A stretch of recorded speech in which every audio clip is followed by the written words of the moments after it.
De nouvelles images de centaines d'oiseaux morts après l'Arkansas, après la Suède. Le phénomène se reproduit en Italie cette fois. Des cadavres de tourterelles ont été découverts non loin de Bologne. Et à nouveau, l'explication est différente. Isabelle Pesès. Triste spectacle en Italie. Des centaines d'oiseaux morts jonchent le sol à Faenza, une ville située à une 50aine de kilomètres de Bologne. Il s'agit de tourterelles et de pigeons. Un spécialiste du World Wildlife Fund en ramasse quelques-uns. Il espère trouver le ou les causes de cette hécatombe. La thèse de la pollution semble probable. Les oiseaux ont été trouvés dans des zones agricoles proches de sites industriels.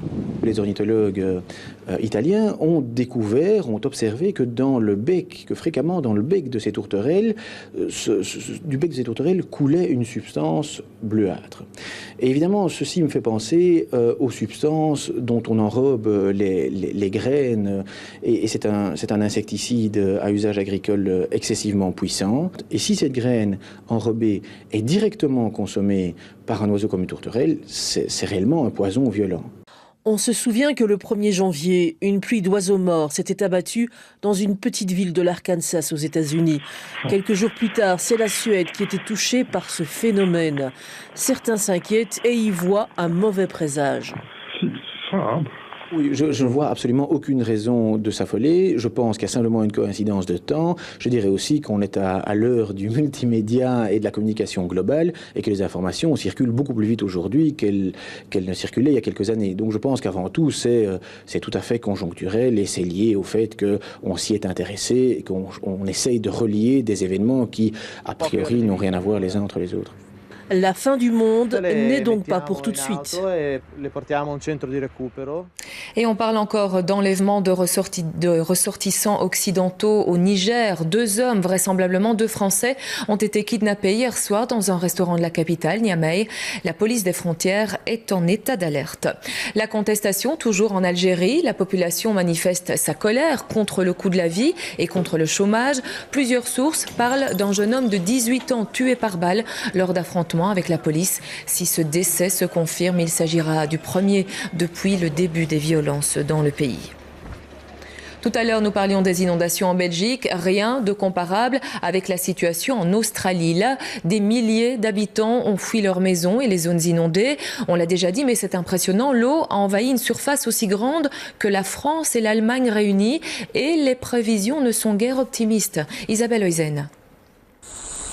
Pas de doute, le niveau de l'eau est toujours aussi élevé dans la région du Queensland et ça ne devrait pas s'améliorer. Le ciel est peut-être bleu pour l'instant, mais de nouvelles précipitations sont prévues pour ce week-end. Alors les autorités ne peuvent constater qu'une chose, il faudra de la patience. La situation sera encore critique pendant une longue période pour un certain nombre de personnes vivant dans des communes rurales ou de petites communes qui sont sous eau et isolées. Le Premier ministre australien s'est rendu dans la région et ce qu'elle a vu depuis un hélicoptère ne l'a pas vraiment rendu optimiste pour l'avenir. Elle estime d'ailleurs que des centaines de millions de dollars seront nécessaires pour aider cette région du Queensland. Le niveau de l'eau ne va pas s'abaisser rapidement, cela prendra du temps. Cela prendra vraiment beaucoup de temps. La prudence la plus totale est recommandée aux habitants et pas seulement à cause des risques de noyade. Des crocodiles et des serpents sont aussi signalés dans les villes. Changement de décor, alors on danse. Stromae a été doublement récompensé aux Music Industry Awards. Il s'agit d'un show flamand très suivi sur la VRT. Il récompense les meilleurs artistes de la scène flamande et c'est donc le bruxellois francophone Stromae qui rafle la mise cette année. Chantal Lemaire. Stromae au milieu des artistes flamands nommés pour les MIAS, 6 nominations pour le seul artiste francophone qui a réussi une grosse percée dans le nord du pays en 2010. Hoeveel nominaties, hoeveel awards wil je meenemen naar huis? Je mag het zeggen. Eén is genoeg, hè? Eén is genoeg. Et ce sera 2. Avec sa chanson Allons on danse, le bruxellois rafle le titre de révélation de l'année. Et du hit de l'année. Merci beaucoup. Hartelijk bedankt, vraiment.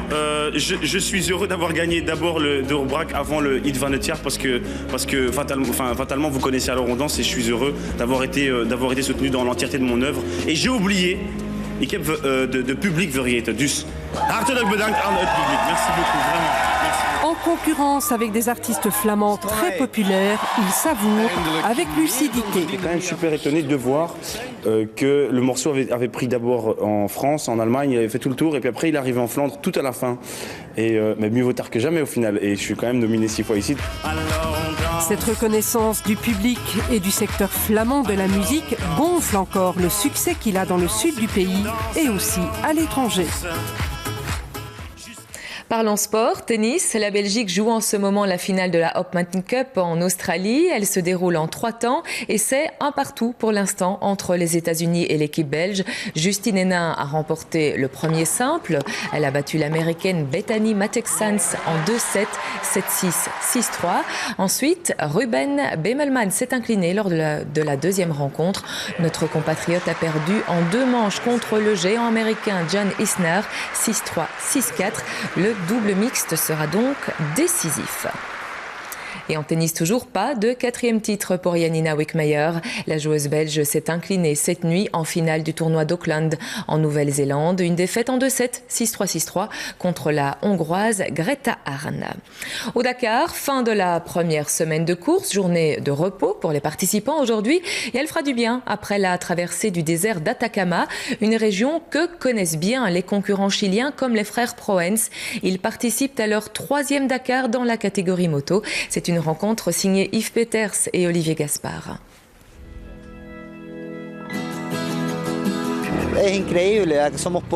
C'est incroyable.